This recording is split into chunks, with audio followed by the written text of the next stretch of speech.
season starts here, the Vancouver Boat Show.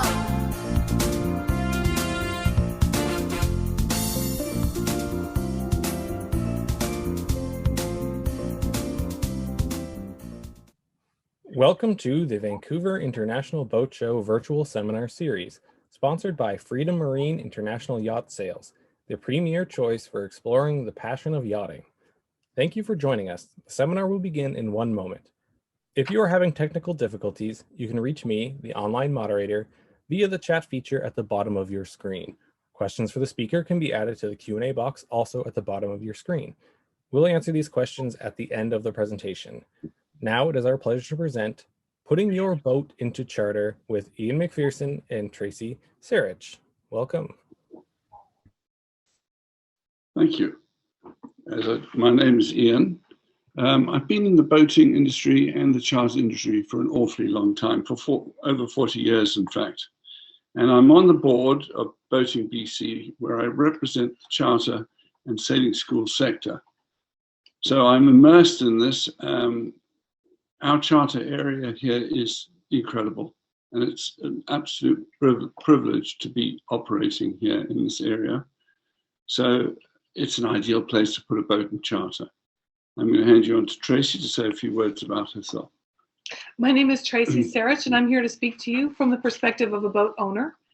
And I've owned a boat for the past 12 years. I've owned 3 boats, actually, so I understand the process very well and how to maintain that boat. And I'm here also as the operations manager for Nanaimo Yacht Charters and Sailing School. Right. The charter business has really a bad rap. Everybody's very critical of charter boats operating in the area, and they're very soon to call me if one of them is doing something they shouldn't do, which is quite often, I'm sad to say. And it has a bad reputation where money takes the helm, and less scrupulous operators, charter operators, are just after the money, and they're not taking really good care of the vetting process. The vetting process is absolutely crucial, and we're going to speak a lot about that this evening. The idea of just giving the boat to anyone is the tragedy that causes the problems in the charter industry, where the boats are treated like a commodity and just used and abused and worked without the right maintenance and without keeping the boats up.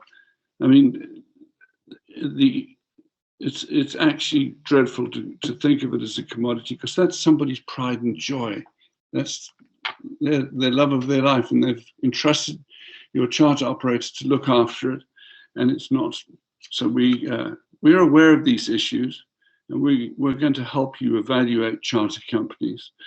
So I'm going to call on Tracy to start with the outline of putting a boat into charter. So we're here to speak with you tonight as an owner of a boat who is willing to put your investment into charter. So we've outlined 4 key components for you to consider as you evaluate charter companies. The first is a good track record.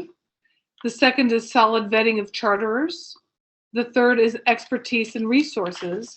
And the final is having a good business partner. Right, so I'll take the first, which is a good track record and a reputation. Reputation is everything. All you need to do is ask around, and people will tell you whether it's a good operation or a bad operation. And when you're putting a boat into a fleet, the owner of the charter boat owner or operator should be very happy to let you look over the boats. There's nothing better than climbing onto a boat, having a look at it to see what level of maintenance has been applied to keeping this boat going. Go into the engine room, open up the engine bay, have a look to see if there's loose belts, dirty bilges, oil leaks, or anything that really should be looked after. And that's a clear window to you as to whether you're going to be dealing with a good company at all or not. The other thing is repeat business. If the percentages are high of repeating, you can bet your bottom dollar that's a good company, because people only go back if they're happy with what they've got. So yeah, good track record. Ask around and look out for good record keeping and attention to detail. The second topic is solid vetting of charterers who take that helm. I'm going to pass you on to Tracy to talk about that. So as we talked about what would be the most important factors as you were taking your investment and putting it into Yacht Charter, the thing that kept coming up for us was the issue of a company's willingness to carefully vet the charterers. And we broke that down into 3 elements. The first element is the charterer's willingness to say no. We have charterers call that don't have experience, that require training, and it's up to us to make sure that those people are prepared to helm your boat or placed with a competent instructional skipper.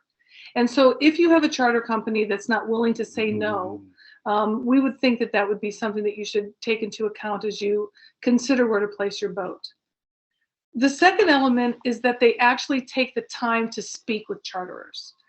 It does take a considerable amount of time to bring on charterers who have the qualifications, and a good sign that you have a charter company who is willing to do what it takes to properly vet those charterers is a company that has staff and will take the time to speak with them one-on-one. Finally, the charter company that has the ability to train people at the helm, train charterers, is also a key element, we feel, to finding the right charter company for you. So people who can take on elements of the education, elements of the training, and be aboard that boat so that the only people behind your helm is a person whose experience is very important. Right. Point number 3 is expertise and resources. In other words, does the company have the ability to look after your boat well? What are their technical staff like? Are they well qualified? And if so, do they have enough technical staff and technical support to look after the boat? We're very lucky at Nanaimo Yacht Charters because we're part of the Nanaimo Yacht Services group, which own the travel lift, the boatyard, and the chandlery store. And these resources are invaluable. And there are other companies that have that kind of support as well. We're lucky that we have an 85-ton travel lift, and it's our policy to lift the boats out of the water after each charter. And this is tide dependent, and on low tides, we have to use a diver. Now, we're fortunate to have a travel lift, but you don't have to have a travel lift. It's not essential. As long as the boats are dived and you have a good, reliable diving service there. Because the last thing you want to do is to put a boat out that hasn't been dived, and then the person that's taking that boat out is unsure as to whether the boat has had a knock or has been damaged in some way. So that's important. So proximity to a yard lift, proximity to chandlery. Now there's another aspect there. We have the marine store right in our midst with all the inventory that you'd possibly want for maintaining a boat, and as do other companies, but it is important to have those resources on hand. So expertise and resources, an important aspect of putting a boat into a charter fleet. The other element, the final element, so we spoke about a good track record and reputation. We've spoken about vetting charterers and having expertise and resources. But the final one that we spent quite a lot of time discussing internally is that we feel that it's critical for you to have a good business partner. So we asked ourselves, what does that mean? You know, as a person who's owned a boat for a long time, buying my boat was the culmination of a dream. And I wanted, if I was going to place my boat into charter, I would want to know that that dream and my boat, my investment, was being taken care of. And so the question becomes, what does that mean? I would look for places that have good business expertise. They have staff that is trained and on staff to find those charters they handle the business end correctly, and I think most importantly, they pay attention to the details. The details do include good record keeping. I know as someone who's bought and sold boats, I want to see a solid record of maintenance. I want to see a solid record of oil changes and all the equipment that's gone on and into that boat along the way. When your boat goes into charter with a reputable company that can pay attention to the details, they'll provide you with that record. And when it comes time to sell that boat, you'll have a solid record to show. I would also be equally concerned about how that charter company's reputation is with charter clients. Charter clients who come back time and again, which Ian mentioned as a good sign of a good track record, those clients who return, they have favorite boats. And when they come on those boats year after year, they consider those boats their own and they take good care of those boats. You want a charter company that cares about how clients are treated, because the way clients are treated, and you are one of those clients, is a key element of determining whether or not you have a good, strong business partner. Okay. Now, we're going to handle some frequently asked questions. And the first one, which I'll address, is what does a yacht earn in a typical charter year?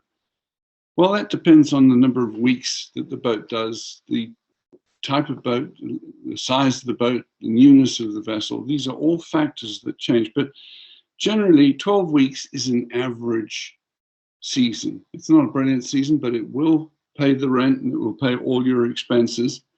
You probably wouldn't get much of a check at the end of it, but it's a good season. 16 is a good season, 12 is an average, and an exceptional season would be 18 weeks. And this would only ever happen on your brand new models. And the layout is important as well. If you have a 3-cabin vessel with 2 heads, which is probably the most important, that would earn more than the others. Catamarans, the large catamarans are absolute gold mine because they're continually full and busy, so their earnings are huge. So it's kind of hard to answer that definitively, but I think you get the idea. Next question that's come through. What does the charter company do to justify its share of the income? Now that will vary, Tracy, as you know. Some charter companies offer 40%, some offer 60%. The average is a 60-40 split. So what does the charter company do to justify its 40%?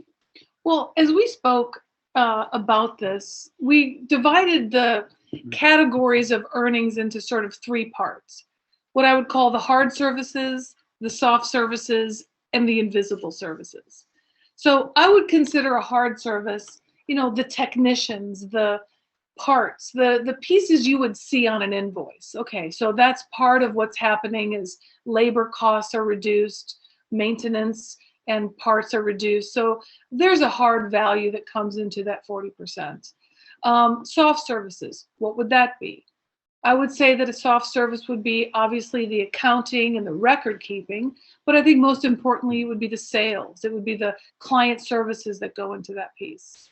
But I would say that the biggest reason why charter companies do earn their keep, and it's more than just, using a person's boat. There's a lot of work that goes into it. I would sort of compare this to the planning a wedding analogy. There we go. Right? So, the time it takes for us to make sure every single day, rain or shine or snow, that the boat is wonderfully cared for, checked on a daily basis, inside and out. There is a lot of invisible costs and labor that go into making sure that happens. So to my wedding analogy, for those of you who've planned your own weddings or a daughter's wedding or a son's wedding, it's more than hiring a caterer. There's many, many steps and lots of planning that goes into, from proposal to wedding day. And that's true of charters as well. From the time people begin to call, as people are vetted and taken care of all to the time that the charter ends. There's an enormous amount of effort and work that goes in to making sure that that boat is well taken care of and we have a repeat customer. So I would say that those are the things a charter company typically does to earn their earned percentage, whatever that might be. Excellent. Another question, is it a good time to put a yacht into charter? Well, what I can say from experience is that given the fact that where we are with the border closures, et cetera, we have Canadians coming from all over the country that want a charter, that are calling us. And so there's a renewed interest in doing this activity in particular, as vacation opportunities abroad may be limited. But the reason why I think it's a particularly good time is actually indicated by the interest we have in our sailing school. So we have interest in sailing and powerboat instruction, and those clients are not simply looking for a one-time vacation. They're looking to become boaters for seasons. They're looking to purchase boats for themselves. And so given the demand that we're seeing on our side, the beauty of the area, we've really done our forecasting and really see that there's very much a very positive outlook as we look to the next 2, 5, 7 years, that the charter business is very, very strong. Well, I'll support that wholeheartedly, because we've been lucky enough to run charter companies in many centers throughout the world over the last 45 years. And this I unhesitatingly recommend is the finest charter area on this planet. It's beautiful here. It is absolutely beautiful. It really is. That was an easy question. Is it a good time to put a boat into charter? I would say absolutely. Well done. Now, a couple of other questions. What are my expenses when I use my own boat? And I'm answering that one. And that depends completely on the charter company. All I can say is don't be led by special offers, high rates to start with, diminishing rates, and so on. The expenses when you use your own boat, most charter companies will charge a prep fee. It'll be much less than you'd normally pay. They charge per hour probably to clean the boat and prep it. It's so important also to have the boat dived, so there will usually be a small fee for diving the boat. So the expenses aren't huge for you using your own boat. And this leads on to the next question, is what will my boat, the revenue from the boat, actually cover? It is always our goal and ambition that running a charter fleet and at the end of the season is to give the owners a check. You do not want their boat to cost anything. It should be able to with just 12 weeks of charter, it should pay for the moorage, pay for the routine maintenance, and it'll pay for the insurance. Now, those are two big ticket items. You're probably looking at about $12,000 just in those. And if we can pay those with the charters, 12 weeks of charter, and if there are no major repairs, but just routine maintenance like changing oil and doing the services a couple of times during the season, that should all be covered. And at the end of the day, there should be a check, not a big check, but a check, which means that basically their boat hasn't cost them anything. And that is our wish. I'm now going to go along, and what expenses should I expect having my boat in charter? So I'll answer that quickly. Depends on the labor rate. We're very lucky to have all the technicians to Nanaimo Yacht Services that lend their expertise and help to the charter fleet. And we have a special where we charge half the standard rate. So we're charging $75 an hour, which is a lot less than the $140 that's now charged by technicians on the road. So yes, that's basically the biggest expense are those items I've mentioned. So I'm now going to go along and talk about why do people put a boat into charter, Tracy? Well, I think there are a number of reasons why people put their boat into charter. first and foremost among the people in our fleet, they tend to be people who live outside the area. So people who live outside the area want to keep a boat in BC because it's such an amazing cruising ground, but they don't wish to have the burden and the concerns of a boat that's not being cared for on a daily basis. The second reason is that for those of us who do own boats and who love owning boats, we also know and embrace the fact that there are continuous maintenance tasks and costs. Owning a boat is not a one-time purchase. It's a lifestyle. It's an embracing of a project. And so when a boat's in charter, those maintenance costs are defrayed. But I think most importantly, more than the fact that the cost is defrayed, is you have a boat that gets used. Having looked at many boats on the market and bought a boat, 3 boats actually, but one boat in particular that had age on that boat, one of the key elements that we were looking for was use, how that boat had been used and whether the systems themselves had been in continuous use. Oftentimes people are looking at things like engine hours and different wear and tear on an engine. And I would say that many people say, oh, well, look, this boat has, low engine hours, which engine hours are certainly important.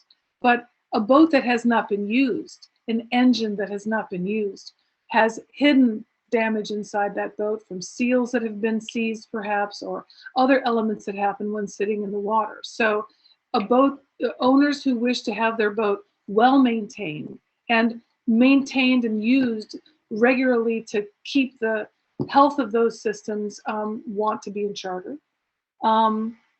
Many people want to buy a bigger boat and they don't want to, they can't justify a larger boat, but they can if that boat comes into charter. Many people want to simply step on their boat and take off for the week or 2 or whatever their vacation periods may be and not have the hassle of having to arrive at that boat and clean it and do all the tasks that would need to happen if the boat had been left unattended. And they like to walk off the boat just as easily and pack their bags and head back to the airport or go golfing or whatever it is they like to do. We take care of all the challenges that come with getting your boat ready and the pleasures of letting you get off with the boat, knowing the boat's going to be taken care of. Good.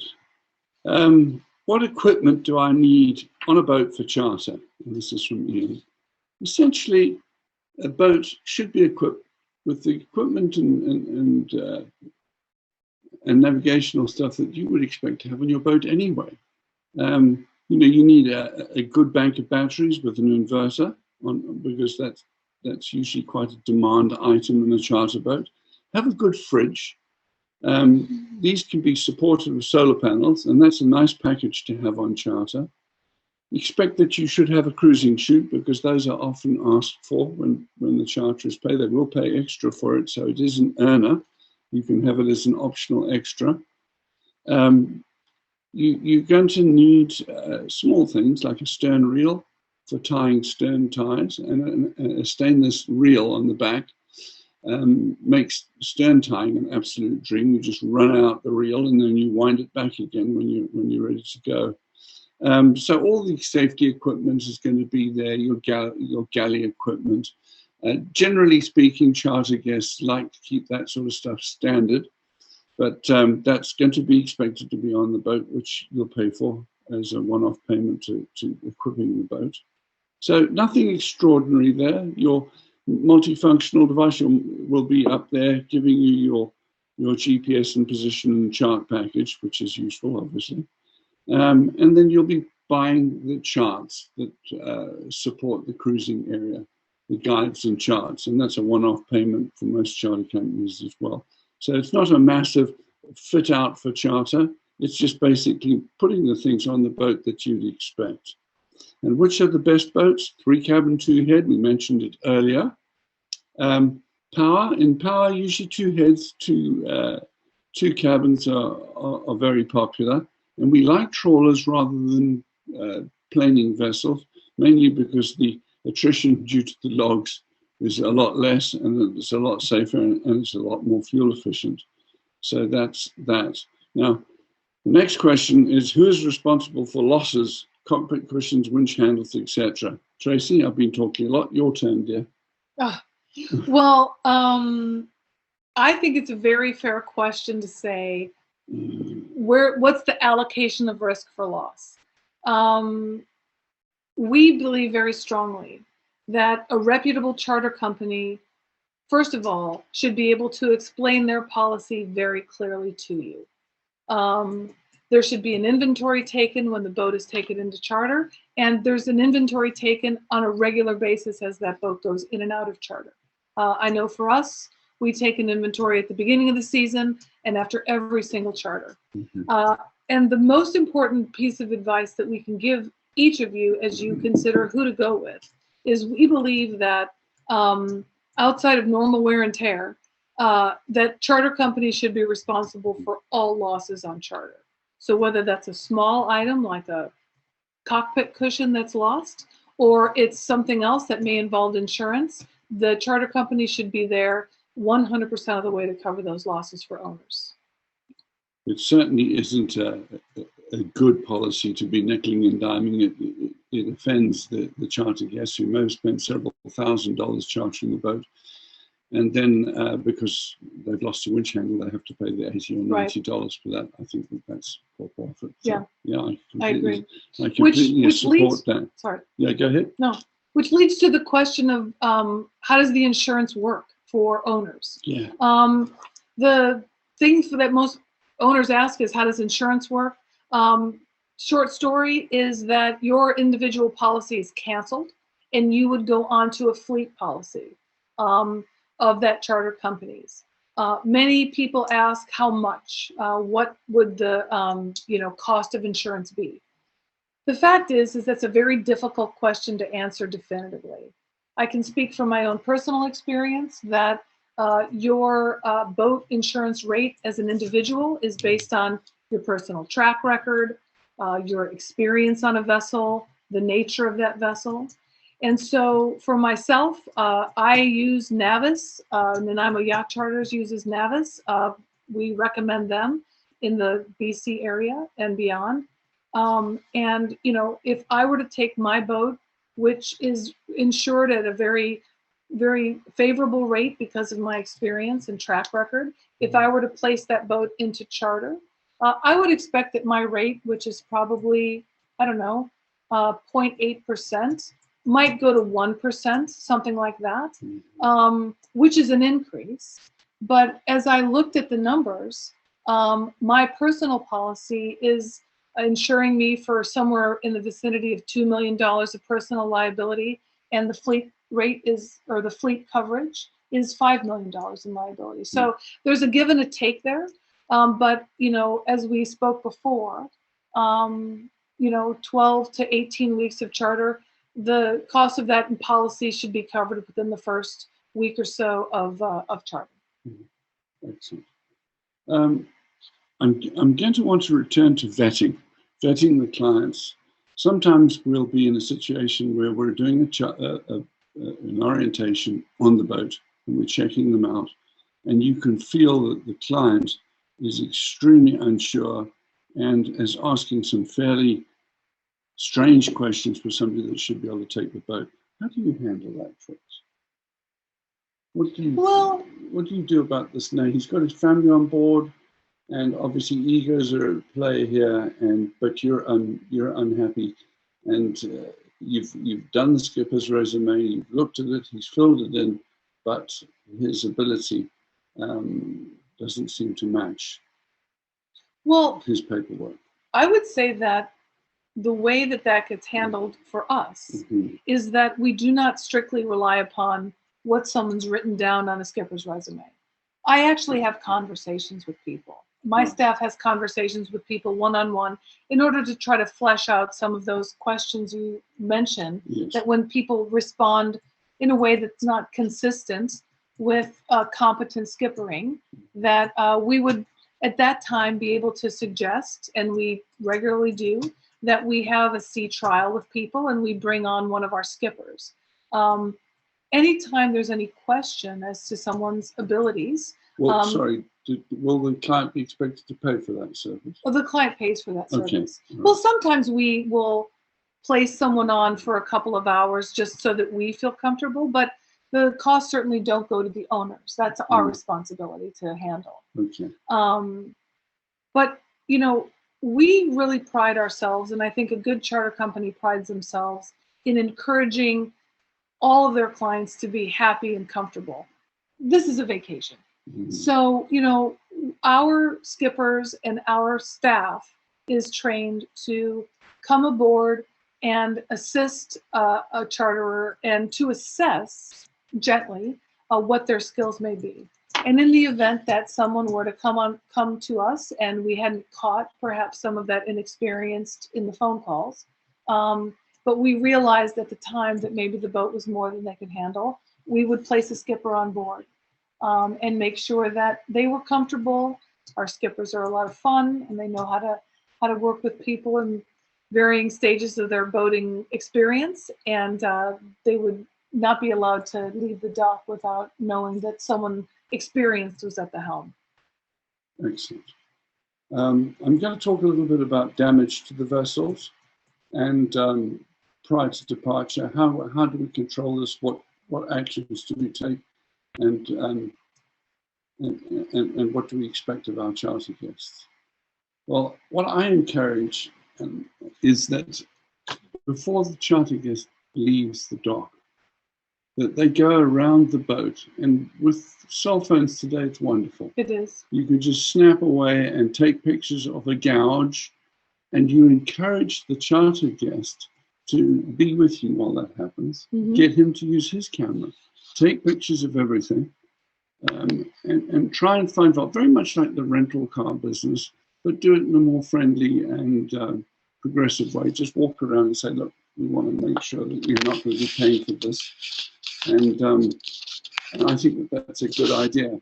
Now, I asked the question, what do you think is a good policy when they bring the boat back and you have seen damage or you've seen near damage? How is that handled?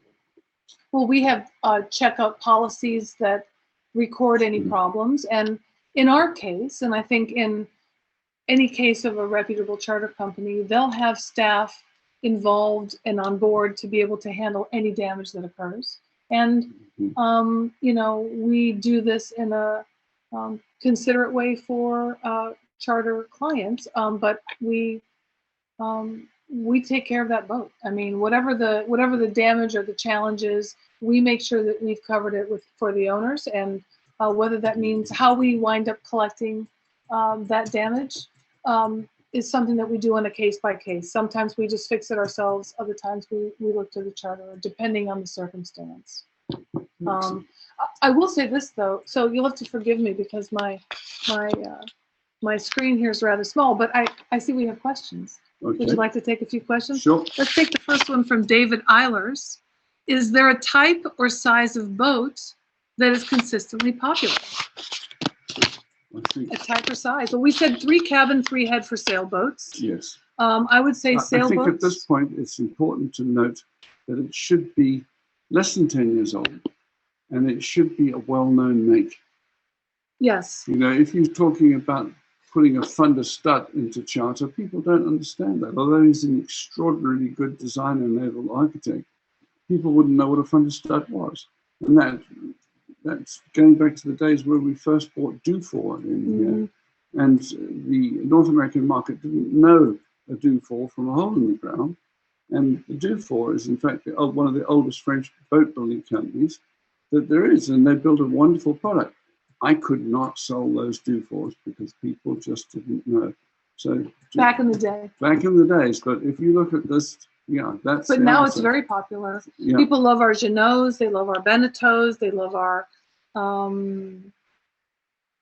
Dufours, Hunters, Bayliners, Bavarias, and so on. And so on. We've got a list on the website. Good. Well, that's a good question. Yes, Thank you. Yes. Okay, let's see what else we've got. How different is the insurance from regular boat insurance? What happens if the boat has some serious damage during a charter? I think we've answered that one in the sense that you move from private insurance to fleet insurance. How we work with our insurance company is really based on the fact that we have a long, very positive track record with them. If there is serious damage in charter, you know, in our case, we're very fortunate that we have a full yard and we have yacht services. And so we have every expert we could need to make any repair. But I will say that those incidents are few and far between. Yeah. We don't have a lot of serious damage that occurs on a regular basis. And in the odd time that it happens, we take care of it. And having fiberglass specialists on site is just a godsend. I mean, we've had damage done to a boat, and we've hauled that boat and we've had it back in the water the very next day, even having it surveyed. So that does work very well. Yeah, the most important thing to note here is that the owner of the vessel is held completely without risk. The insurance covers everything, and generally we don't let the clients go back on the water again when there's been a significant damage. So sadly for them, we have to let them go. But we get the boat. We use that time to get the boat ready for the next group. Right. Timothy asks, how much wear and tear do charter boats receive? It again depends on the maintenance. We have some Oceanus 400s in our fleet that have been in charter for 25 years, for heaven's sake. And the most important thing that you can do with a boat on charter, because boats like to be used. The worst thing you can do for a boat is to keep it sitting at a dock for 6 months of the year. If you're changing batteries and renewing pumps and repairing boats, and they have a very rigid maintenance schedule, those boats still look brand new. So I would urge that person to go onto our website and have a look at the 400. Timothy, thanks. A good question too. Go along and look at our boats. Look at what a 400 looks like after 25 years of charter, and that will answer your question beautifully. Okay, we have a question. How has COVID affected the chartering operation? Thank you for that, Jared. So that's a tough question. So, but it's kind of an easy answer, which is that, you know, we have worked tirelessly to make sure that we are conforming to all of the necessary rules and regulations. So luckily for Nanaimo Yacht Charters and Sailing School, we have two sides to that business. We have the sailing school and we have the charter business. And they're treated a little bit differently because the dynamics of those businesses are very different. For charter, what we've done is we have created a library, which you can see on our YouTube channel. We've created a library of boat briefings. So each boat has been recorded with us going through the boat and all the systems. We're constantly adding to those videos as questions arise so that we can maintain social distancing throughout the charter experience. We also have charter briefing videos so that in the old days, we would have sat down with people in our chart room and gone over the charts. Now we try to do that on video. And so a lot of that conversation that needs to happen occurs on the phone, and we and our entire staff can maintain social distancing. We have a very strict mask wearing policy that we have with all of our staff. And then finally, we take special care to ensure that each boat is very thoroughly disinfected and receives plenty of airing out between charters. We have a specific protocol that we use to ensure that there's enough time in between to make sure that every single surface is done. And we use very special Viper cleaners, which are food grade cleaners that have been recommended to handle all elements of COVID as the health authorities have identified. And so, you know, we've been very fortunate that our charter guests have embraced our videos and actually like those videos and have begun to ask more questions about elements that we'll continue to add to our library. So check out our YouTube channel. Oh, here we go. This is a good one. Timothy, how long does the average charter guest charter the boat? 1 week or 2 weeks? Yeah, it's a mixed package. We've had we never charter less than a week, because in the season you need to fill every single day, and we can't afford gaps. So we like to charter for a full week. I would say that about 70% of charters are 1 week, and then the balance is made up of 2 weeks. And then people that sometimes want to sail the West Coast, go around the island, or even want to sail to Alaska. Our Beneteau 50 frequently does 2 or 3 trips all the way around the island. Mm-hmm. And that will be a 2-week charter to go around the islands. And it's a good slog, so you can keep sailing all the time. Sometimes the boat is chartered for 6 or 7 weeks, and those are our favorite, because they're gone and we don't have to turn them around all the time. So that's terrific. And so there is no restriction. They can go all the way up to Alaska. Eleanor asks, hi, could you tell me what your favorite sailing destination? Ooh, well, hold on. I have to do a plug though. Yes. Because later in the week, you'll see that we have an entire seminar with our instructors talking about favorite destinations. I have many favorite sailing destinations. I mean, of course, the Gulf Islands are spectacular, and so many lovely little ports. Queen Cove on the West Coast. Yeah, Queen Cove's gorgeous. It's very hard to beat. Bodega at the bottom end of the Tassos Inlet is beautiful, spectacular. Wales. Yeah. So yes, anything on the West Coast wins, and of course the Broughtons. Yeah. They show for themselves. So all the little nooks and crannies. Yeah, I'd say the Broughton. Destination Sound is wonderful. It is. But it's busy. And of course, the cap of all is, without question of doubt, Princess Louisa Inlet. You can't beat that. That is my 10. And then there's a whole bunch of 9s crowding that one out. Well, I will say this, though, about Desolation is the perfect time to go is in the shoulder season. I mean, September, right. The water's beautiful, the weather's still great, and there's far fewer people visiting there. So if you have a chance to get out there in September, that's my favorite time of year. Bruce asks, I remember one of my questions was, when is the best time for an owner to use his boat? Well, I think I just said it, which is I think September. I mean, September in this area is gorgeous. There's fewer people. The marinas are fully open and welcoming of guests. You have much more room in the anchorages. Either part of the shoulder season, June is fantastic. I mean, sailing is great in the fall and the spring. Yeah. I think that, it's important if your boat is in charter to try to take advantage of the high revenue seasons. You can see the difference in the rates on our website. But, I sail all year round. I sail in winter as well. But I will say, I think for me personally, September is my favorite time of year. Yeah, I would agree with that completely. Miss the crowds and the hassle in peak season. Perfect.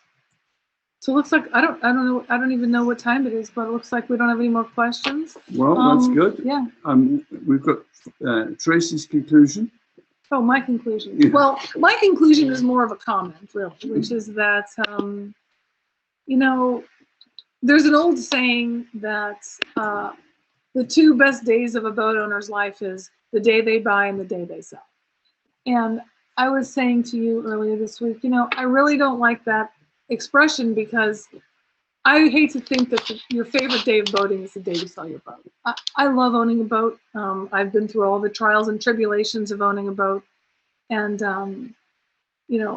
I enjoy every piece of it. But I think the reason that they say the favorite day is the day you sell is because it feels like a money pit. There's all the work. You have to do all these things to maintain it.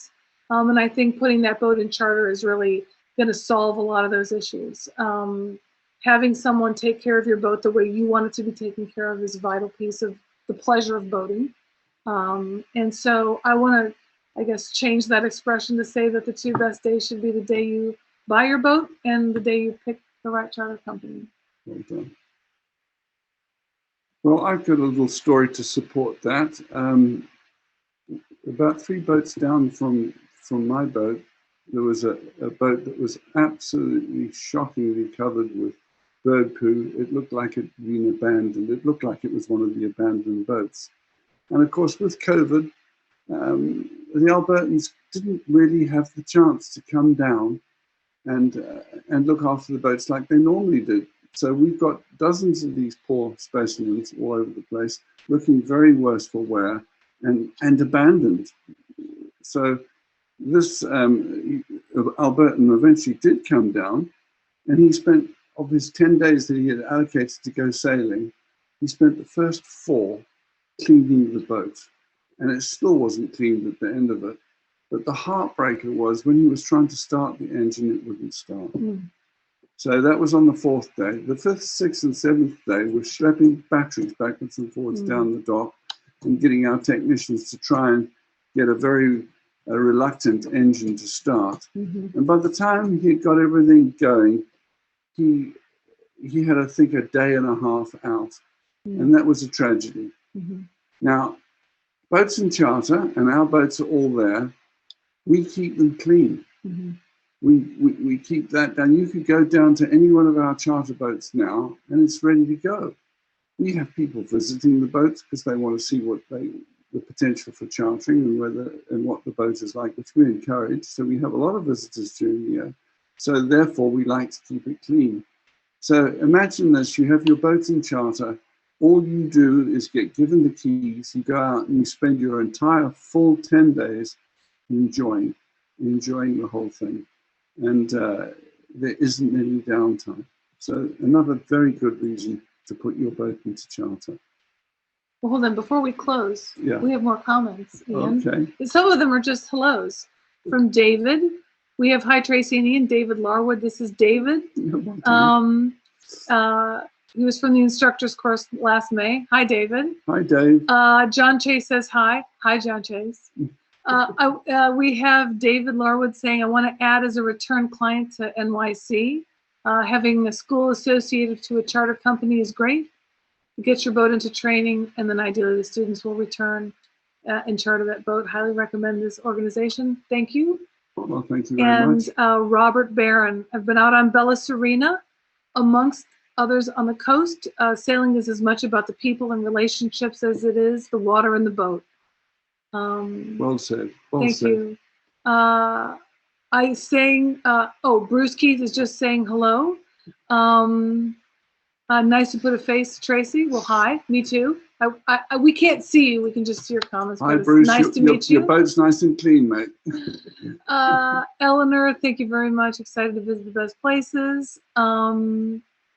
Justin O'Connor, recommendation. They chartered the Do 4385 this summer and sailed to Desolation Sound. It was amazing. Do it again. Great. Well done.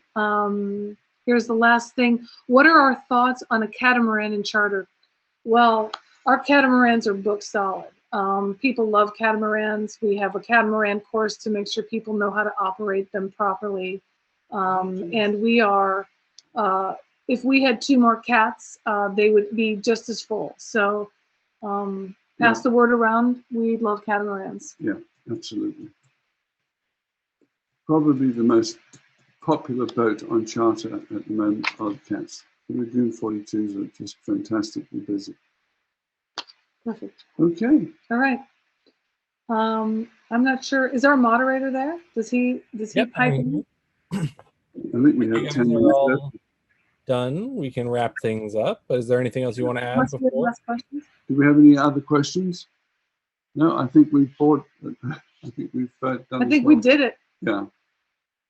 All right. Well, perfect. Well, we can thank wrap you very much up. indeed. Yeah, thank you. Thank you, Ian, and thank you, Tracy, for your time here today. Thank you all for joining us at home. We are interested in your feedback, either on this seminar or if you have any ideas on topics you'd like us to cover in the future. So simply click on the Evaluate tab located above the seminar description to complete the form. After the show, the attendees will also be receiving a post-show survey. Be sure to check out the rest of the features here at VIBS virtual. If you have any questions, check out the info booth for answers. And I hope you all enjoy the rest of your time here at the boat show. We're here all week, so come on back. Oh yeah, the season starts here. The Vancouver Boat Show.